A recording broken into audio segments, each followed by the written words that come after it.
പരിശുദ്ധാത്മാവേ സഹായക, നിരന്തരമെന്നെ സഹായിക്കണേ. നിത്യവും കൂടെ വസിക്കുന്നോനേ, അഭിഷേകത്തിൻ അഗ്നി നിറച്ചിടണേ.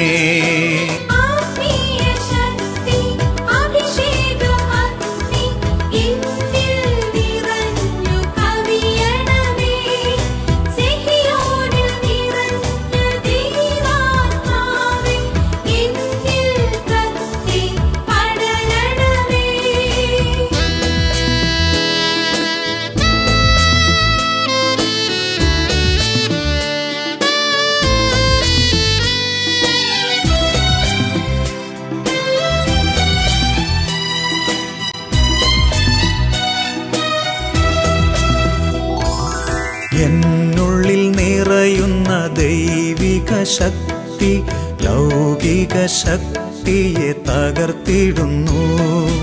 എന്നുള്ളിൽ നിറയുന്ന ദൈവിക ശക്തി ലൗകിക ശക്തിയെ തകർത്തിടുന്നു. പാപനീതി ന്യായ ബോധ്യങ്ങൾ ഹൃത്തിൽ നിറച്ചെന്നെ അഭിഷേചിക്കൂ. പരിശുദ്ധാത്മാവേ സഹായക, നിരന്തരമെന്നെ സഹായിക്കണേ.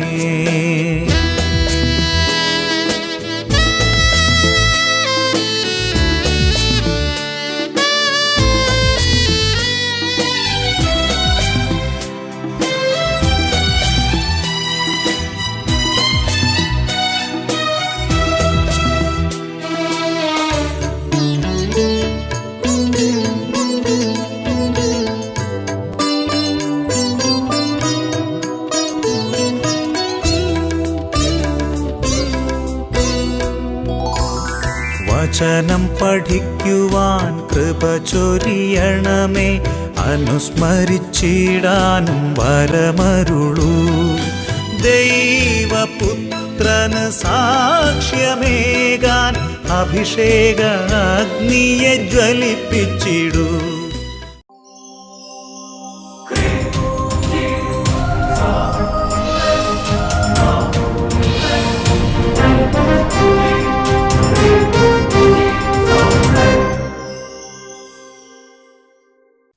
Praise the Lord. Praise the Lord. Hallelujah. Hallelujah. പ്രിയപ്പെട്ട ദൈവമക്കളെ, ഇന്ന് പരിശുദ്ധാത്മാവിൻ്റെ വലിയ തിരുനാളാണ്, പെന്തക്കോസ്ത തിരുനാൾ, ദ ഫീസ്റ്റ് ഓഫ് പെന്തക്കോസ്റ്റ്.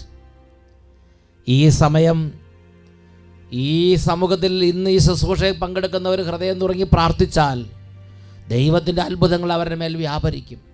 ഒരു കുട്ടി ഹൃദയം തുറങ്ങി പ്രാർത്ഥിച്ചപ്പോൾ അവൻ്റെ ജീവിതത്തിൽ ദൈവം ഇടപെട്ടതിനെ കുറിച്ച് അവൻ തന്നെ വെളിപ്പെടുത്തുന്നുണ്ട്.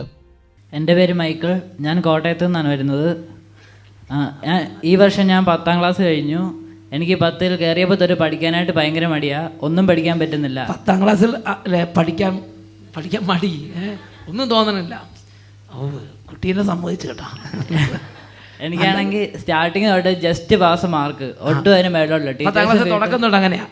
ടീച്ചേഴ്സും വീട്ടുകാരും എല്ലാം എന്നെ വഴക്ക് പറയുമായിരുന്നു.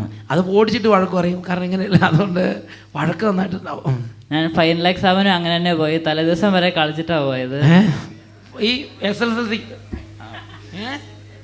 അത്ര അത് ഭയങ്കര ശക്തി, സ്ട്രോങ് മൈൻഡ് ആട്ടാ.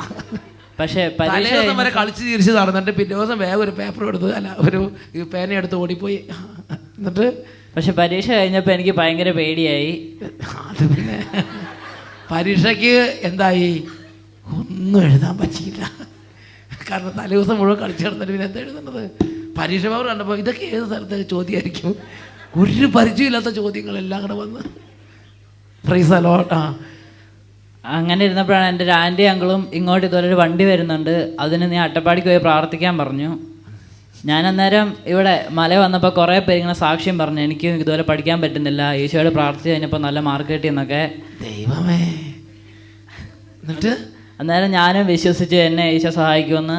അന്ന് വരെ പ്രാർത്ഥിക്കാൻ നടന്നാൽ അന്ന് തൊട്ട് പ്രാർത്ഥിക്കാൻ തുടങ്ങി. ശരിക്കും അന്ന് തൊട്ട് ശരിക്കും ഈശോ ഉണ്ടെന്നും ഈശോ തന്നോട് പ്രാർത്ഥിക്കുന്നവരോട് കാര്യം ഇച്ചിരി ഉഴപ്പനാണെങ്കിലും അബദ്ധമൊക്കെ കാണിച്ചു കൂട്ടി, എന്നാലും ഈശോ അത് പരിഹരിക്കുമെന്നും ഇവനൊരു വിശ്വാസം കിട്ടി. അന്നോട്ട് ശരിക്കും അങ്ങോട്ട് പ്രാർത്ഥിക്കാൻ തുടങ്ങി.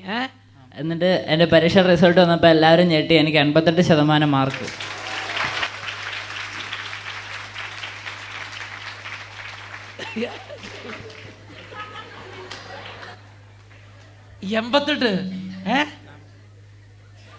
മകനെ 88 തലേ ദിവസം വരെ കളിച്ച് അവസാനത്തെ സീരിയലും കണ്ട് കളിയുടെ കൂടുതലാണ് ടി വി ഭ്രാന്ത്. അത് കുറച്ചുണ്ടാവും, കുറച്ച് ഇല്ല, അത്രയില്ല അല്ലേ, കളിയാണ് മെയിൻ. എന്തായാലും ശരി. എന്നിട്ടേ പക്ഷെ എന്നാലും അവൻ ഇവിടെ വന്നപ്പം ചില കുട്ടികൾ വന്ന് എനിക്ക് പരീക്ഷയ്ക്കൊന്നും എഴുതാൻ പറ്റിയില്ല, ഒരിക്കലും ഞാൻ ജയിച്ചിട്ടില്ല, പരീക്ഷ പേപ്പറിലൊന്നും എഴുതിയിട്ടില്ല, അതുകൊണ്ട് ഇനി ഈശോയ്ക്ക് മാത്രമേ ഇത് ചെയ്യാൻ പറ്റുമെന്ന് പറഞ്ഞ് പ്രാർത്ഥിച്ചപ്പം ഈശോ അവർക്ക് 80-90% മാർക്ക് കൊടുത്തത് ഇവൻ കേട്ടപ്പോൾ ഇവന് വിശ്വാസമായി. അപ്പോൾ ഇവൻ പറഞ്ഞു, ആ കുട്ടികൾക്ക് കൊടുത്ത പോലെ എന്നെ ഒന്ന് സഹായിച്ചാൽ ഞാൻ ഇനി തൊട്ട് ശരിക്കും കഠിനാധ്വാനം ചെയ്തോളാം അല്ലേ. ഇനി കഠിനാധ്വാനം ഞാൻ തീരുമാനിക്കണം, ഇല്ലെങ്കിൽ ഫൗളാവും കേട്ടോ. അപ്പോൾ അതുകൊണ്ട് ഈശോയോട് പറഞ്ഞു, ഇതുവരെ വന്നതെല്ലാം മായ്ച്ചു കളയാം, ഇനി കോളേജിലേക്ക് വിട്ടാൽ ശരിക്കും പഠിച്ചോളാം എന്ന് പറഞ്ഞ് അങ്ങോട്ട് പ്രാർത്ഥിച്ചു. അന്ന് തൊട്ട് നല്ല വിശ്വാസമായി, ശരിക്കും അങ്ങോട്ട് പ്രാർത്ഥിച്ചു. എത്ര മാർക്ക് നിങ്ങൾ പറഞ്ഞു? അത് കേൾക്കുമ്പോൾ ശരിക്കൊരു 88% മാർക്ക്. കുറേ മരമണ്ടൂസുകൾ ഇരിപ്പുണ്ട്. 88% മാർക്ക് കിട്ടി. 88%. കുട്ടികളെ പഠിക്കാൻ ബുദ്ധിയില്ലാത്തവരും ഓർമ്മയില്ലാത്തവരും താല്പര്യമില്ലാത്തവരും സ്കൂളിൽ പോകാനും താല്പര്യമില്ലാത്തവരും ഒക്കെ കേൾക്കണം. ഈശോയോട് പ്രാർത്ഥിച്ചാൽ ഈശോ നമ്മുടെ അവസ്ഥ എന്തു തന്നെയാണെങ്കിലും മാറ്റി നല്ല നിലയിൽ ഈശോ നമ്മളെ നടത്തും. അന്ന് തൊട്ടാ ഞാൻ കുടുംബ പ്രാർത്ഥനയ്ക്ക് നേരെ കൂടാൻ തുടങ്ങി. അന്ന് തൊട്ട് പിന്നെ കുടുംബ പ്രാർത്ഥന നേരെ ചൊവ്വേ, അതെനിക്ക് ഭയങ്കര ഇഷ്ടമായിട്ടാണ്.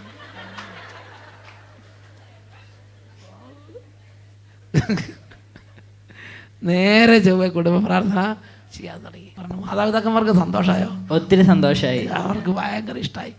അതുകൊണ്ട് അട്ടപ്പാടിക്ക് പോകണമെന്ന് പറഞ്ഞപ്പം വണ്ടിക്കൂലിയോ അത് 2 തവണ വണ്ടിക്കൂലി തന്നേക്കാം, നീ പൊക്കോടെ പറഞ്ഞ് മാതാപിതാക്കന്മാർ സന്തോഷത്തോടെ ഇങ്ങോട്ട് കൊണ്ടുവന്നു. Price the Lord. ഹല്ലേലൂയ. കൈ ഉയർത്തി നന്നായിട്ട് സന്തോഷത്തോടെ കൈയടിച്ച് വിദ്യാർത്ഥിനികളെ സ്നേഹിക്കുന്ന ഈശോയാണ് ഈ മലമുകളിൽ ഇരിക്കുന്ന അഭിഷേകാഗ്നിയിലെ ഈശോ. നന്നായിട്ട് കൈയടിച്ച് കൃപയാലേ കൃപയാലേ കൃപയാലനുദിനവും കൃപയാലേ കൃപയാലേ കൃപയാലനുദിനവും കൃപയാലേ കൃപയാലേ കൃപയാലനുദിനവും കൃപയാലേ കൃപയാലേ കൃപയാലനുദിനവും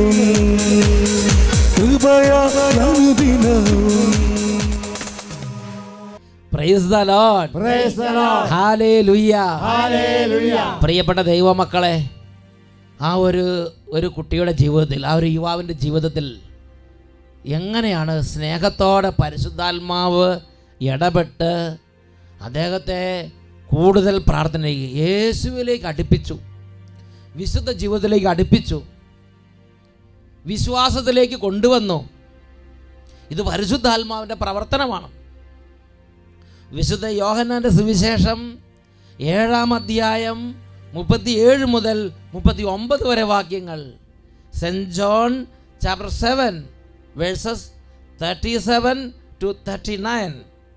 തിരുനാളിൻ്റെ അവസാനത്തെ മഹാദിനത്തിൽ യേശു എഴുന്നേറ്റ് നിന്ന് ശബ്ദം ഉയർത്തി പറഞ്ഞു, ആർക്കെങ്കിലും ദാഹിക്കുന്നെങ്കിൽ അവൻ എൻ്റെ അടുക്കൽ വന്ന് കുടിക്കട്ടെ. എന്നിൽ വിശ്വസിക്കുന്നവൻ്റെ ഹൃദയത്തിൽ നിന്ന് വിശുദ്ധ ലിഖിതം പ്രസ്താവിക്കുന്നത് പോലെ ജീവജലത്തിൻ്റെ അരുവികൾ ഒഴുകും. അവനിത് പറഞ്ഞത് തന്നിൽ വിശ്വസിക്കുന്നവർ സ്വീകരിക്കാനിരിക്കുന്ന ആത്മാവിനെ പറ്റിയാണ്. അതുവരെയും ആത്മാവ് നൽകപ്പെട്ടിട്ടില്ലായിരുന്നു, എന്തെന്നാൽ അതുവരെയും യേശു മഹത്വീകരിക്കപ്പെട്ടിരുന്നില്ല.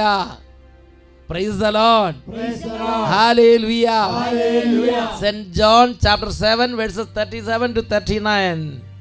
On the last day of the festival, the great day, while Jesus was standing there, he cried out, "Let anyone who is thirsty, let him come to me. And let the one who believes in me drink. As the scripture has said, out of the believer's heart shall flow rivers of living water. Now he said this about the Spirit which believers in him were to receive. For as yet there was no Spirit, because Jesus was not yet glorified. യേശു അതുവരെയും മഹത്വീകരിക്കപ്പെട്ടിരുന്നില്ല. അതിനാൽ അതുവരെയും പരിശുദ്ധാത്മാവ് നൽകപ്പെട്ടിട്ടില്ലായിരുന്നു. വിശുദ്ധ യോഹന്നാന്റെ സുവിശേഷത്തിൽ മഹത്വീകരിക്കപ്പെടുക എന്നതിൻ്റെ അർത്ഥം കുരിശിൽ മരിക്കുക, നമ്മുടെ പാപങ്ങൾക്ക് ബലിയായി തീരുക എന്നതാണ്.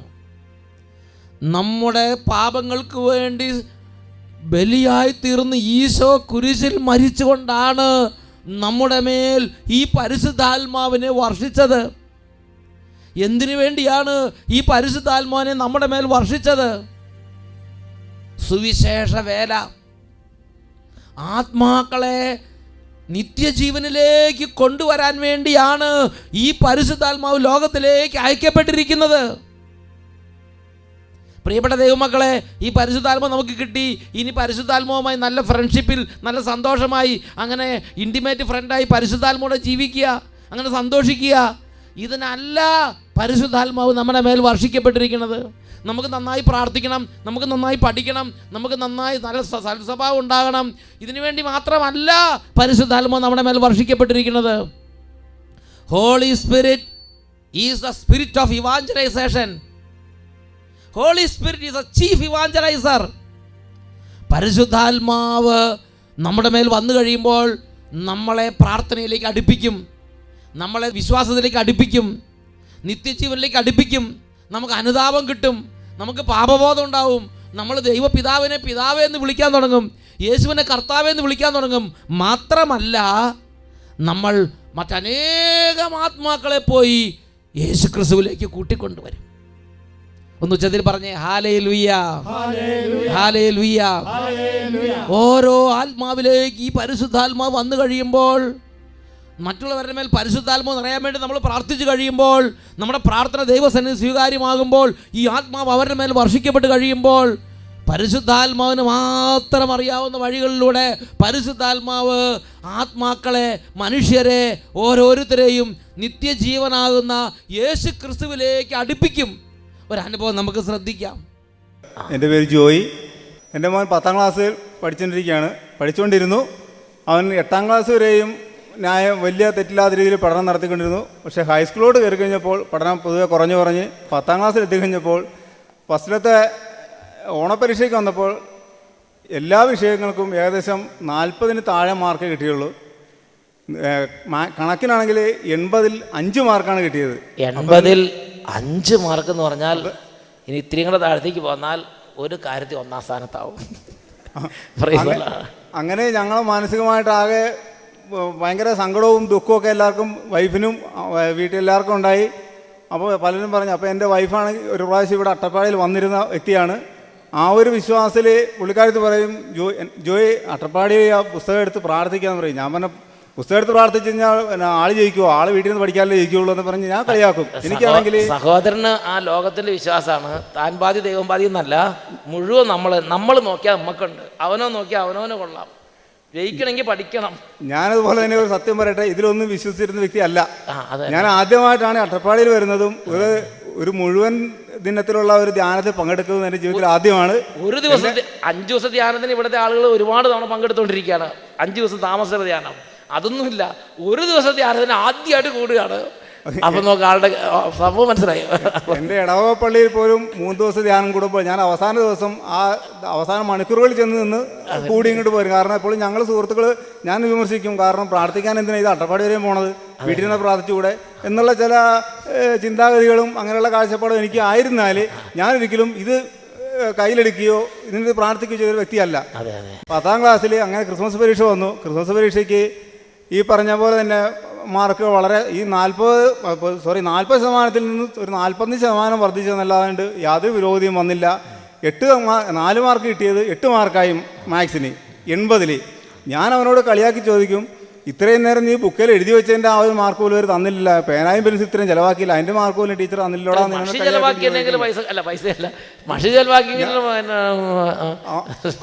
അവസാനം ക്ലാസ്സിൽ ഇവൻ്റെ സുഹൃത്തുക്കളും കൂടെ ഒരു ചെറിയ വഴക്കുണ്ടാക്കി. അത് മോഡൽ പരീക്ഷയ്ക്ക് തൊട്ട് മുന്നേ ടീച്ചർ എന്നെ വിളിപ്പിച്ച് അത്യാവശ്യം ക്ലാസ്സിലോട്ട് വരാൻ പറഞ്ഞു. ഞാൻ ചെന്ന് കഴിഞ്ഞപ്പോൾ സുഹൃത്തുക്കളുമായിട്ടൊരു വഴക്കുണ്ടാക്കി ടീച്ചർ ഇവനെ പുറത്താക്കി നിർത്തിയിരിക്കുകയാണ്, ഇവനെയും ഇവൻ്റെ വേറെ സുഹൃത്തിനെയും. ടീച്ചർ ദേഷ്യപ്പെട്ട് എന്നോട് പറഞ്ഞ്, കുട്ടീനെ വിളിച്ചുകൊണ്ട് ചോദിക്കുമോ, എന്നെ വീട്ടിലിരുത്തി പഠിപ്പിച്ചാൽ മതി, ഇനി ഏതായാലും മാർക്കൊക്കെ കുറവാണ്, ഞാൻ ഹോൾ ടിക്കറ്റ് തന്നേക്കാം, മോഡൽ പരീക്ഷയ്ക്കുള്ള ഹോൾ ടിക്കറ്റ് തരാൻ ഇത് മേടിച്ച് നോക്കണം പറഞ്ഞു. ഞാൻ ആകപ്പാടെ ഡൗണായി. ഞാൻ വീട്ടിലേക്ക് വിളിച്ച് പറഞ്ഞ് വൈഫിനോട് ദേഷ്യപ്പെട്ടു. ഞാൻ എപ്പോഴും പറയാറില്ല, അങ്ങനെയെങ്കിലും ഇങ്ങനെയൊക്കെ പറഞ്ഞ് ദേഷ്യപ്പെട്ടു. പുള്ളിക്കാരത്തി വൈകുന്നേരം ചെന്നപ്പോഴും പറഞ്ഞ്, ജോയി പ്രാർത്ഥിച്ചാൽ മതി, ഇഷാങ്ങിന് ബുക്കെടുത്ത് പ്രാർത്ഥിക്ക്, 8:30 ഞായറാഴ്ച ദിവസം ഈ പരിപാടി ഉണ്ടല്ലോ എന്ന് പറഞ്ഞു, ഒരു പ്രാർത്ഥിക്കുമെന്ന് പറഞ്ഞു. സുഹൃത്തുക്കൾ പറഞ്ഞ്, അതുപോലെ തന്നെ എൻ്റെ സുഹൃത്ത് വർഷങ്ങളായിട്ട് ഇവിടെ വന്നുകൊണ്ടിരിക്കുന്ന വ്യക്തിയാണ്. പുള്ളി എപ്പോഴും എന്നെ പ്രേരിപ്പിക്കുമായിരുന്നു. ഞങ്ങൾ ഈ അയൽക്കൂട്ടമൊക്കെ എന്ന് പറഞ്ഞ പരിപാടികൾ വൈകുന്നേരമുണ്ട്, മിക്കവാറും ഒക്കെ 8 മണിയാകുമ്പോൾ നിർത്തിച്ച് അദ്ദേഹം ഇത് കാണാൻ പോകും, ഞങ്ങൾ ഈ പരിപാടി കാണാത്തതുകൊണ്ട് മാറി എവിടെയെങ്കിലും വർത്താനം പറഞ്ഞിരിക്കുന്നൊരു പതിവായിരുന്നു. പക്ഷേ ക്രമേണ ഇത് കാണാൻ തുടങ്ങി. ഈ മോഡൽ പരീക്ഷയ്ക്ക് മാർക്ക് വളരെ കുറഞ്ഞു കഴിഞ്ഞപ്പോൾ ടീച്ചർ എന്നെ വിളിച്ചും പറഞ്ഞ്, ഈ മോഡൽ പരീക്ഷ കഴിഞ്ഞിരിക്കുകയാണ്, ഇവൻ ക്വസ്റ്റ്യൻ പേപ്പറും ആൻസർ ഷീറ്റ് ഒന്നും മേടിക്കാൻ വന്നിട്ടില്ല, 3 വിഷയത്തിന് തോറ്റിരിക്കുകയാണ്, ഇവനും എല്ലാം തോറ്റ് പോയി. അവസാനം ഫൈനൽ പരീക്ഷയുടെ 3 ദിവസം മുമ്പ് ഞാൻ ആലോചിച്ചു, ഇനിയൊരു മാർഗ്ഗമില്ല, പ്രാർത്ഥിക്കാനായിട്ടുള്ള ഒരു ശക്തി എനിക്കില്ല, കാരണം അതിനൊരു താല്പര്യമില്ലാത്തതുകൊണ്ട്. എൻ്റെ വൈഫാണെങ്കിൽ ബുക്ക് എടുത്ത് വെച്ചിട്ട് എല്ലാ ദിവസവും പ്രാർത്ഥനയാണ്. ഞാനിത് കാണുമ്പോൾ ഞാൻ നോക്കും, അങ്ങോട്ട് മാറ്റിയിടും. യേശുനാമത്തിന്റെ ശക്തി എന്ന് പറഞ്ഞ പുസ്തകം കേട്ടോ, ഞങ്ങൾ ഓർമ്മ വെച്ചത് ഏതാ പുസ്തകം എന്നുള്ളത് കേട്ടോ. ഈ ബുക്ക് തന്നെയാണ്. ഞങ്ങൾ കിടക്കുന്ന ബെഡിൻ്റെ അവിടെ ഒരു ഇതുപോലത്തെ ടേബിളുണ്ട്. ടേബിളിൻ്റെ വൈഫ് 2-3 ബുക്ക് ഇങ്ങനെ വെച്ചിട്ടുണ്ട്. കിടക്കുന്നതിന് മുമ്പ് എല്ലാ ദിവസവും പുള്ളിക്കാരത്തെ എടുത്ത് വായിക്കും. എന്നോട് പറയും, എൻ്റെ കാലിൻ്റെ വേദന, ഈ കണ്ണയ്ക്കോട് ചെറിയ ദിവസം വേദന ഉണ്ടായിരുന്നു. അപ്പോൾ എന്നോട് പറഞ്ഞ്, ഈ ജോയി ആ ബുക്ക് എടുത്ത് കണ്ണയിൽ വെച്ച് പ്രാർത്ഥിക്കാൻ പറഞ്ഞു. ഞാൻ പറഞ്ഞു, പിന്നെ കണ്ണ വെച്ച് കഴിഞ്ഞാൽ ബുക്ക് മരുന്ന് കൂത്താലേ വേദന പോകുള്ളൂ എന്ന് പറഞ്ഞ് ഞാൻ ബുക്ക് തോന്നുന്നില്ല. പുള്ളി ഡോക്ടറെ കാണാൻ മരുന്ന് മേടിക്കുക, പുള്ളിക്കാരത്തെ അപ്പുറത്ത് പഠിക്കുക, ജയിക്കുക, ഇങ്ങനെയാണ് നമ്മുടെ പ്രിൻസിപ്പള്. പുള്ളിക്കാരത്തെ അപ്പുറത്തോട്ട് പോയി കഴിഞ്ഞപ്പോൾ എന്തെങ്കിലും ആകട്ടെ എന്നെതിരെ ഞാൻ ബുക്ക് എടുത്ത് പതുക്കെ ഇങ്ങനെ വെച്ച് പുള്ളിക്കാരത്തെ അടുത്തവരുണ്ടപ്പോൾ ഞാൻ എടുത്ത് മാറ്റിക്കളഞ്ഞു. കാരണം അത് ചെറിയൊരു സാധനം ഉണ്ടല്ലോ, ഒരു സാധനം അങ്ങനെ. പക്ഷെ എനിക്ക് അതുകൊണ്ട് പുള്ളിക്കാരത്തെ അങ്ങനെ തിരിഞ്ഞ പക്കം നോക്കിയത് വേഗം എടുത്ത് തിരിച്ചു. ഞാൻ എന്നിട്ട് എനിക്ക് വലിയ മാറ്റം തോന്നിയില്ല. അപ്പോൾ പുള്ളിക്കാരത്ത് കണ്ട് ജോയിൻ്റെ വേദന മാറിയ. ഞാൻ പറഞ്ഞു, വേദന മാറിയെന്നില്ല, നാളെ പറയാമെന്ന് പറഞ്ഞു വിവരം. അങ്ങനെ അത് കഴിഞ്ഞു പോയി. ഈ പരീക്ഷയുടെ ഈ ഒരു 3 ദിവസം 4 ദിവസം മുമ്പ് കഴിഞ്ഞപ്പോൾ ഒരു മാർഗ്ഗവും ഇല്ല. ഇനി എന്ത് ചെയ്യും, ആരോട് പറഞ്ഞ് പഠിപ്പിച്ചു കൊടുക്കാനാണ്? 2 ട്യൂഷൻ ക്ലാസ് മാറ്റി അവനെ. അങ്ങനെയൊക്കെ അവസരത്തിലാക്കി കഴിഞ്ഞപ്പോൾ ഞാൻ വൈഫ് അന്ന് എല്ലാ ദിവസവും ഈ പ്രാർത്ഥനയാണ് വെച്ചിട്ടുണ്ട്. എനിക്കൊരു മാർഗ്ഗമില്ല. 3 ദിവസം, ഇനി പരീക്ഷയ്ക്ക് 3 ദിവസമേ ഉള്ളൂ. ഒരു 10 മണിയായി കഴിഞ്ഞപ്പോൾ ഞാൻ പതുക്കെ ഇങ്ങനെ ഡെസ്കിൻ്റെ പുറത്ത് ഈ ബുക്ക് ഇരിക്കുകയാണ്. വൈഫൊന്നും മുറിലോട്ട് വന്നിട്ടില്ല. ഞാനങ്ങനെ ചുമ്മാ അങ്ങനെ ഒറ്റയ്ക്ക് അങ്ങനെ കുറച്ച് നേരം കുത്തിയിരുന്ന് ഞാൻ പതുക്കെ അങ്ങോട്ട് ഇങ്ങോട്ട് നോക്കി പതുക്കെ ബുക്ക് എടുത്ത് ഇങ്ങനെ അതൊക്കെ ബുക്ക് എടുത്ത് വെച്ച് അതൊക്കെ വായിച്ച് നോക്കി. ഞാൻ കുറച്ച് ഇങ്ങനെ ഹൃദയത്തിൽ വെച്ച് ഇങ്ങനെ പ്രാർത്ഥിച്ച്, ദൈവമേ, ഞാൻ ആദ്യമായിട്ടാണെങ്കിൽ മനസ്സിൽ പ്രാർത്ഥിക്കുന്നത്. ഒരു കാര്യത്തിനും വേണ്ടി ഇത്രയും പ്രാർത്ഥിച്ചിട്ടില്ല. കാരണം എൻ്റെ ബന്ധുക്കളൊക്കെ എപ്പോഴും തിരക്കാറുണ്ട്. അൻസിലെന്നാണ് എൻ്റെ മകൻ്റെ പേര്. അവൻ്റെ പഠനം ഇടം വരും. അവരൊക്കെ നല്ല രീതിയിൽ മാർക്ക് മേടിച്ച് പോയവരാണ്. അപ്പോൾ അവരുടെ മുമ്പിൽ നിർത്താനൊരു വിഷമം. അതുകൊണ്ട് ഞാൻ എപ്പോഴും ഇങ്ങനെ പ്രാർത്ഥിച്ചു, ദൈവമേ, എങ്ങനെയെങ്കിലും 70-75% ഇടയ്ക്ക് അവന് മാർക്ക് കിട്ടുകയാണെങ്കിൽ ഞാൻ അവിടെ വന്ന് സാക്ഷ്യം പറഞ്ഞുകൊള്ളാം എന്ന്. ഇതെനിക്കൊരു വിശ്വാസവും ഇല്ലായിരുന്നു. ഇത് പറഞ്ഞെങ്കിലും എൻ്റെ മനസ്സിൽ ഇവിടെ വരും എന്നുള്ളൊരു യാതൊരു വിശ്വാസമല്ല. കാരണം മാർക്ക് കിട്ടുമെന്ന് പ്രതീക്ഷിക്കുന്നില്ല. ഇല്ല, മാർക്ക് കിട്ടിയാലെന്നുള്ള പ്രതീക്ഷ ഉണ്ടായിരുന്നു.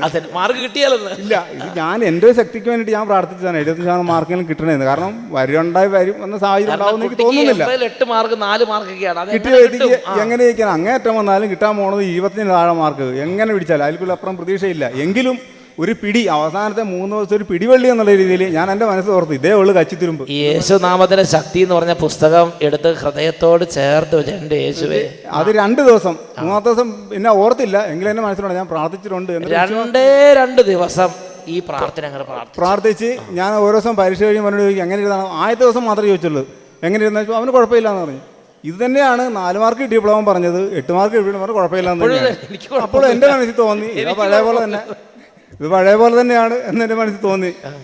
അങ്ങനെ പരീക്ഷ കഴിഞ്ഞ് പിന്നെയാണെന്ന് ചോദിച്ചില്ല. റിസൾട്ട് വന്ന് പരീക്ഷ കഴിഞ്ഞ് ഒരു ദിവസം കഴിഞ്ഞ് ഉടനെ ഇവൻ വീട്ടിൽ നിന്ന് നമ്മുടെ ഒരു ബന്ധുവിൻ്റെ വീട്ടിലായിട്ട് 1 ആഴ്ച നിൽക്കാനായിട്ട് പോയി, 2 ആഴ്ച നിൽക്കാനായിട്ട് പോയി. അവിടെ ഒരു ആവശ്യം ഉണ്ടായിരുന്നു, അങ്ങനെ നിൽക്കാൻ പോയി. റിസൾട്ടിന് ഞാൻ അവനോട് ചോദിച്ചില്ല. അവൻ റിസൾട്ട് നോക്കി എന്നോട് ചോദിച്ചത്. കാരണം എനിക്ക് തോന്നുന്നു അവൻ ജയിക്കുന്നുള്ള പ്രതീക്ഷ ഇല്ലായിരുന്നുകൊണ്ടായിരിക്കാം അവൻ തിരക്കായിരുന്നത്. റിസൾട്ട് അന്വേഷിക്കുന്നില്ല. ഞാൻ ജോലി ചെയ്യുന്ന സ്ഥാപനത്തിൻ്റെ അപ്പുറത്തൊരു കമ്പ്യൂട്ടർ സെൻ്റർ ഉണ്ട്. അവിടെ പോയി നമ്പർ മൊബൈലിൽ നിന്ന് എടുത്ത് ഞാൻ പറഞ്ഞു, സുഹൃത്തെ നമ്പർ ഇത് നോക്കി ഇതിൻ്റെ പ്രിൻ്റ് ഒന്ന് എടുത്ത് തരാൻ പറഞ്ഞു. ഞാൻ പ്രിൻ്റ് എടുത്ത് നോക്കി, അവൻ 93% മാർക്കോടെ ജയിച്ചിരിക്കുന്നു. ഞാൻ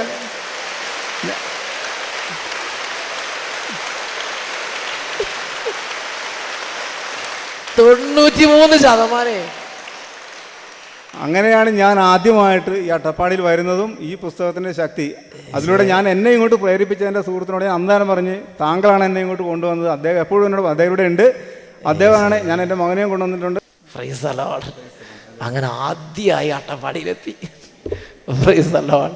അട്ടപ്പാടി എത്തിയെന്ന് മാത്രമല്ല, ജീവിതത്തിൽ ആദ്യമായിട്ട് ഒരു ദിവസം ധ്യാനം കൂടുക അല്ലേ?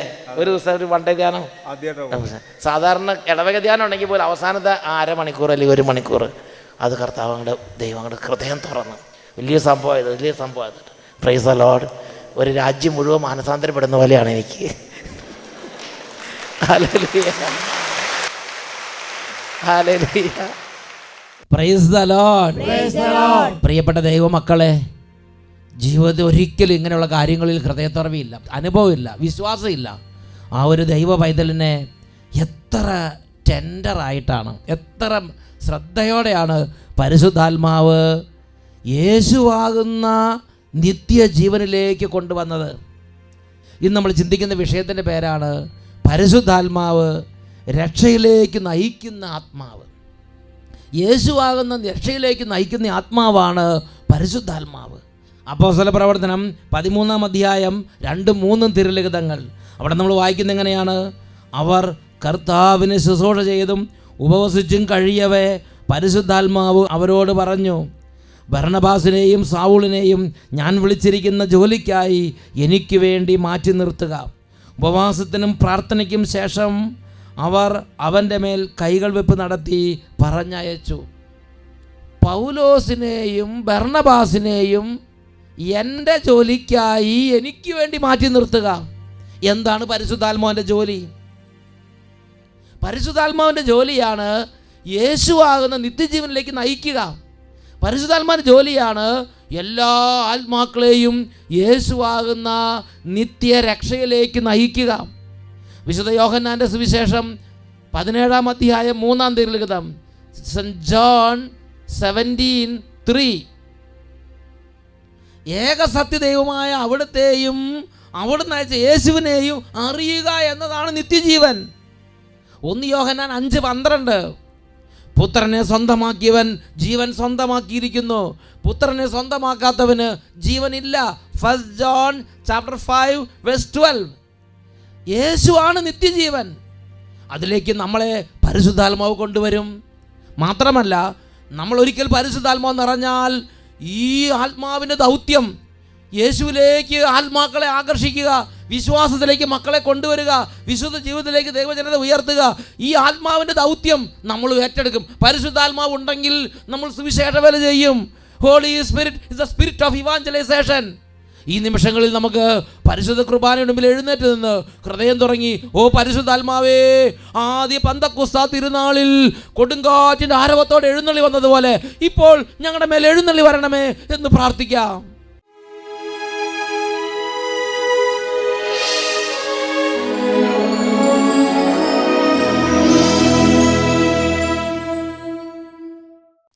Praise the Lord. Praise the Lord. Hallelujah. Hallelujah. 2 കരങ്ങൾ ഉയർത്തി എത്രമാത്രം ഉച്ചത്തിൽ കർത്താവിനെ ആരാധിക്കാമോ അത്രയും ഉച്ചത്തിൽ സ്തുതിച്ച് പരിശുദ്ധാത്മാവിന് വേണ്ടി ദാഹിച്ച് പ്രാർത്ഥിക്കാം. Hallelujah, hallelujah.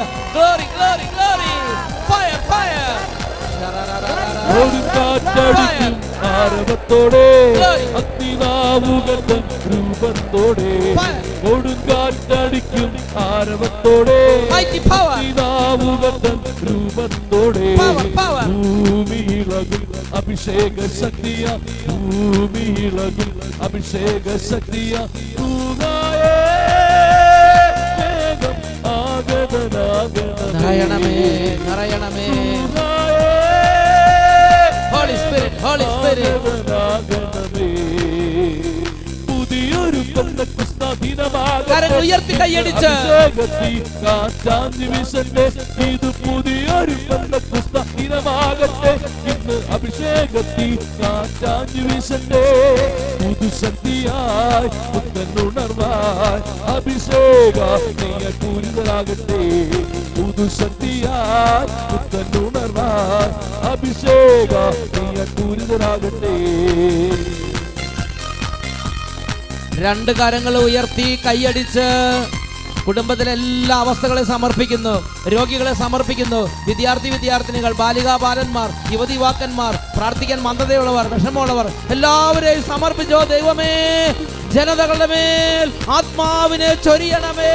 ജനതകളിൽ അഭിഷേകത്തിൻ ഉണർവ് നൽകിടുക. വലിയ ആഹ്ലാദത്തോടെ വചനത്തിൻ സാക്ഷികളാകാൻ ധൈര്യം നൽകിടുക. ജനതകളിൽ അഭിഷേകത്തിൻ ഉണർവ് നൽകിടുക. വചനത്തിൻ സാക്ഷികളാകാൻ ധൈര്യം നൽകിടുക. ദൈവശക്തിയാ വരങ്ങളും ദൈവ സ്വഭാവ ഫലങ്ങളും ദൈവം നൽകും ദാനങ്ങളും തിരുസഭയിൽ ചൊരിഞ്ഞിടുക. ദൈവം നൽകും ദാനങ്ങളും തിരുസഭയിൽ ചൊരിഞ്ഞിടുക. തിരുസഭയിൽ ചൊരിഞ്ഞിടുക.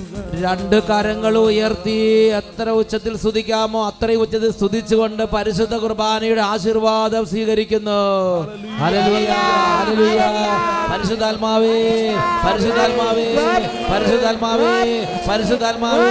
കരങ്ങൾ ഉയർത്തി സ്വരമുയർത്തി ഉച്ചത്തിൽ വിളിക്കുന്നു. പരിശുദ്ധാത്മാവേ, പരിശുദ്ധാത്മാവേ, വരദാനത്തിൻ അഭിഷേകം കൊണ്ട് എന്നെ നിറയ്ക്കണമേ.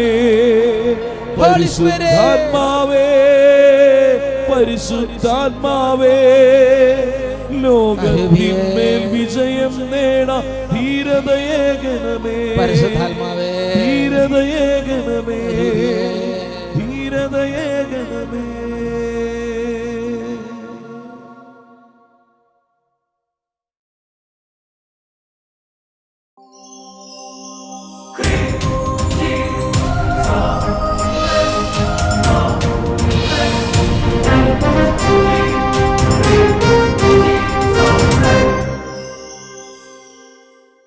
പുതിയൊരു പന്തക്കുസ്ത ദിനമാകട്ടെ.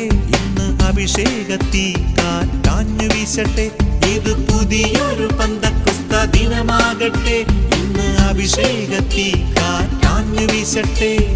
പുതുശക്തിയായി പുത്തനുണർവായി അഭിഷേകാഗ്നിയാൽ പൂരിതരാകട്ടെ. പുതുശക്തിയായി പുത്തനുണർവായി അഭിഷേകാഗ്നിയാൽ പൂരിതരാകട്ടെ.